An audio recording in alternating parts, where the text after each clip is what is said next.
History remembers the kings, the conquerors, the builders. But what about the destroyers? The ones who hunted, not for power or for wealth, but for pleasure. For 2,000 years, their stories have been buried, dismissed as myth, until now. You are watching Global History Tales. We dig deeper, past the textbooks, to unearth the stories you were never meant to know.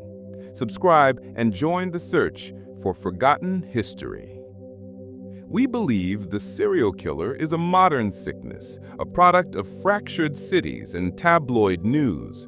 But evil, true, calculated, repetitive evil, is timeless. It has always walked among us, hidden in sight plain. Tonight, we unmask the monsters who lived in the ancient world.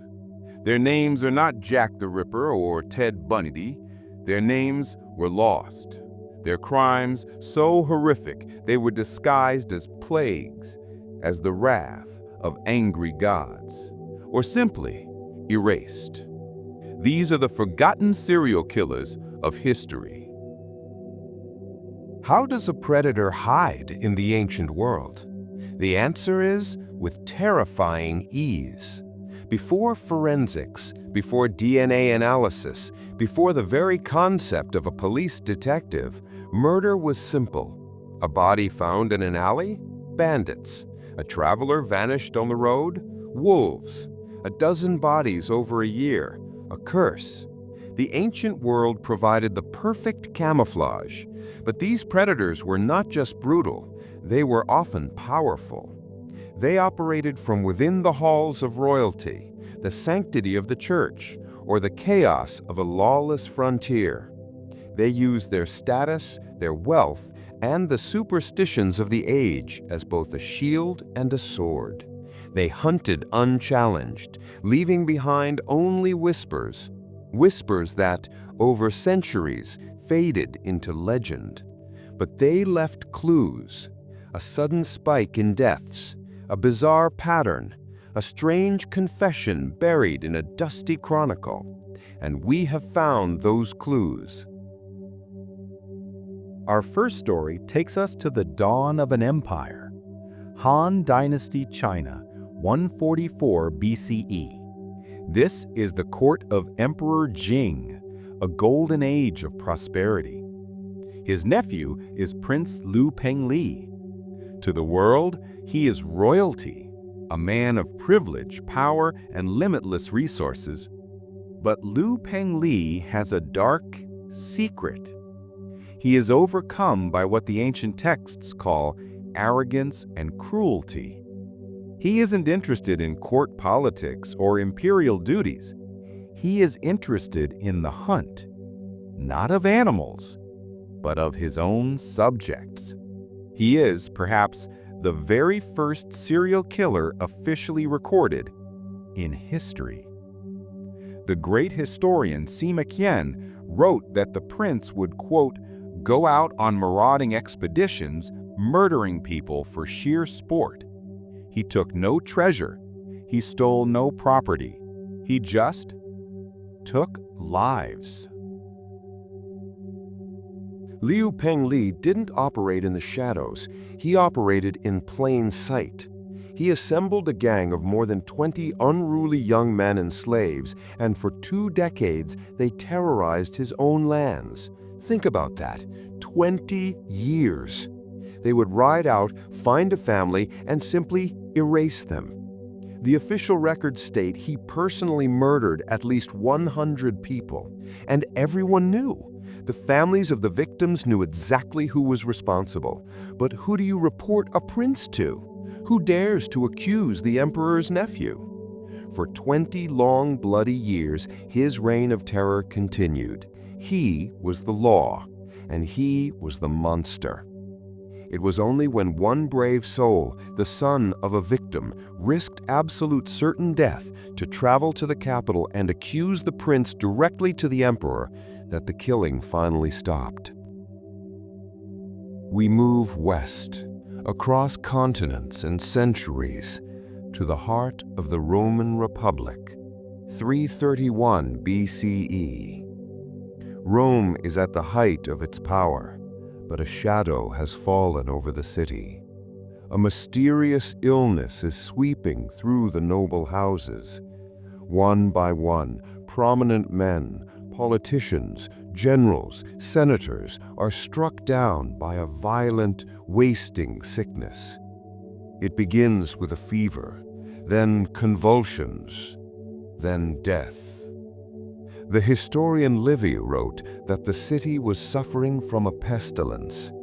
Sacrifices are made to the gods, temples are filled, but the dying continues. It seems random, unstoppable. But one detail, one tiny, unsettling detail, is missed by the officials. The plague only seems to be killing the men.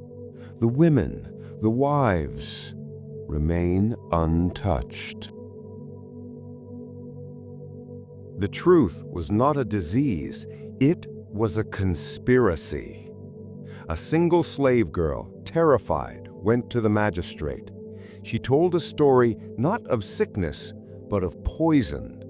She revealed a secret network, a ring of high-born Roman matrons, women of wealth and status.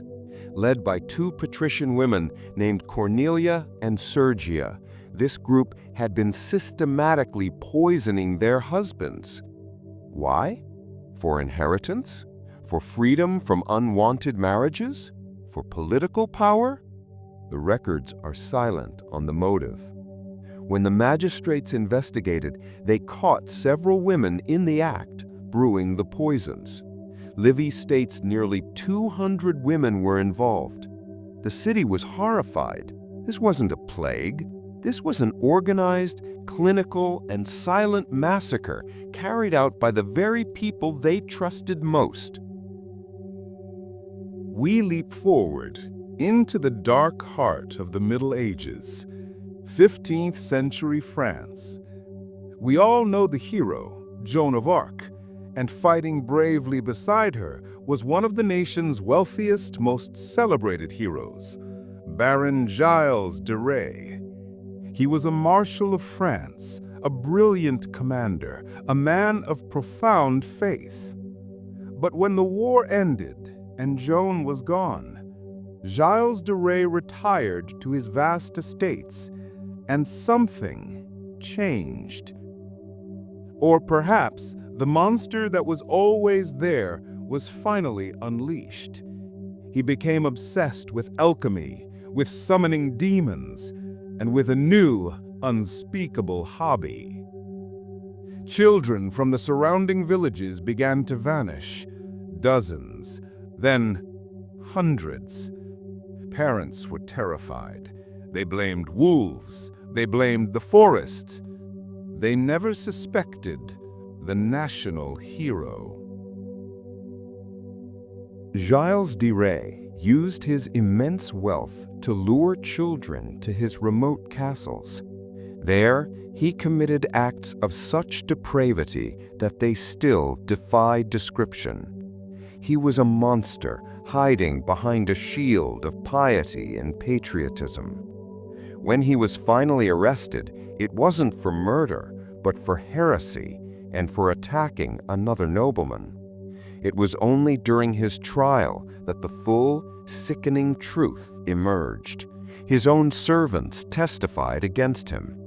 The court records detailed the abduction, torture, and murder of at least 140 children, though the true number is believed to be much higher. He was the Bluebeard of legend, a real-life boogeyman, a celebrated war hero who was secretly France's most prolific serial killer.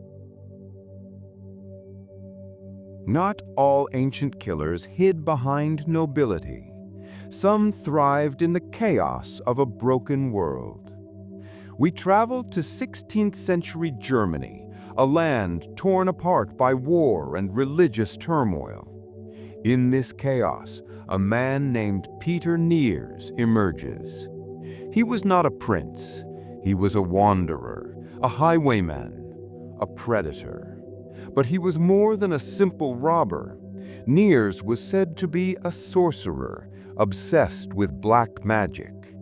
And his magic required ingredients.